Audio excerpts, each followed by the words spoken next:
All right, it's hard when you're trying so hard to be diverse that you kind of just run out of options, and so that's where Marvel and DC are at. But that's not where we're at when we are trying to create great stories with a lot of fun and bring back classic genres to where books were great again.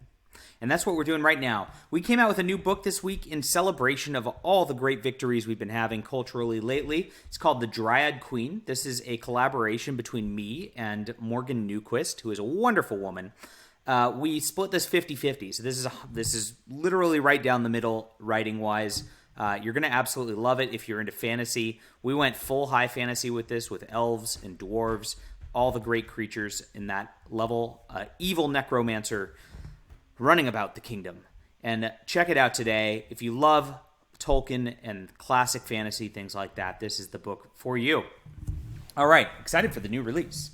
Here we are today. Marvel's got some new releases coming up, and they're doing this Captain America month or something where everybody's Captain America. There's not just one Captain America. We all can be Captain America.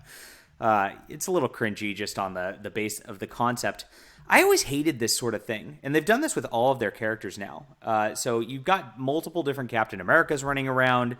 You've got multiple Hulks running around. You got Red Hulk, you got She-Hulk, you got She-Red Hulk, you got the Abomination who ends up kind of the Hulk, and I mean, there's you got the Asian boy Hulk. There's so many Hulks. Like, this is the real problem with this whole concept. When you have everybody doing the same superhero-y thing and there's 50,000 versions of that person running around, it's not special anymore. The idea of the superheroes were unique and special. Spider-Man was Spider-Man. There was nothing else like him.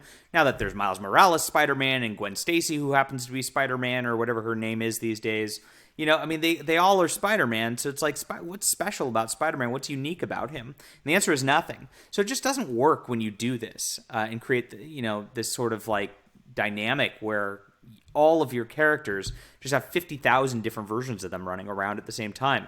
Continuity's gotten really ugly, and I think they're going to be regretting this in years to come because it's just, I don't know, there's nothing interesting about reading it at that point. Now, I get it. There's a couple different instances where it does work. Like, you got the Green Lantern Corpse, and that kind of works. But you know what?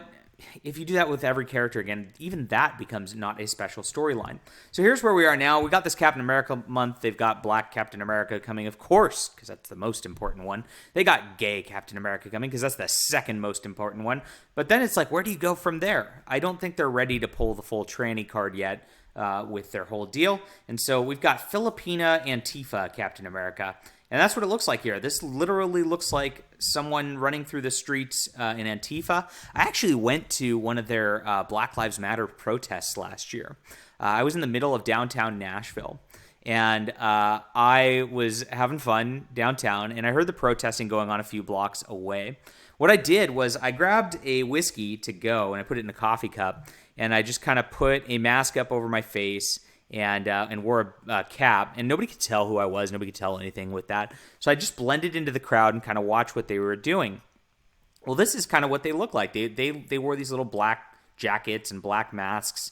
It's kind of ridiculous. This really reminds me of like that Superboy from the 90s, where it's just like he's got a leather jacket, so he's edgy. But now it's a girl, so it's even edgier. Wow, she's so strong. She's a girl. And it just looks kind of ridiculous. It's kind of it's a pretty lame costume. They were unveiling some like anti-Semitic fighting character or something like that. Not that the character was anti-Semitic. He was fighting anti-Semitism, and it was like some Jewish Captain Israel or something. I don't remember the name. That actually looked like a decent design. So you can actually still make decent designs out of characters. They just go full lazy with this kind of stuff where it looks like a half-assed cosplayer putting on an Antifa mask, and that's what we've got here today. So I don't know anybody who's going to be excited about this. Apparently, she's Filipino, and so they're trying to capture another demographic, which doesn't get much play. And I guess her name in Filipino translates into male genitalia.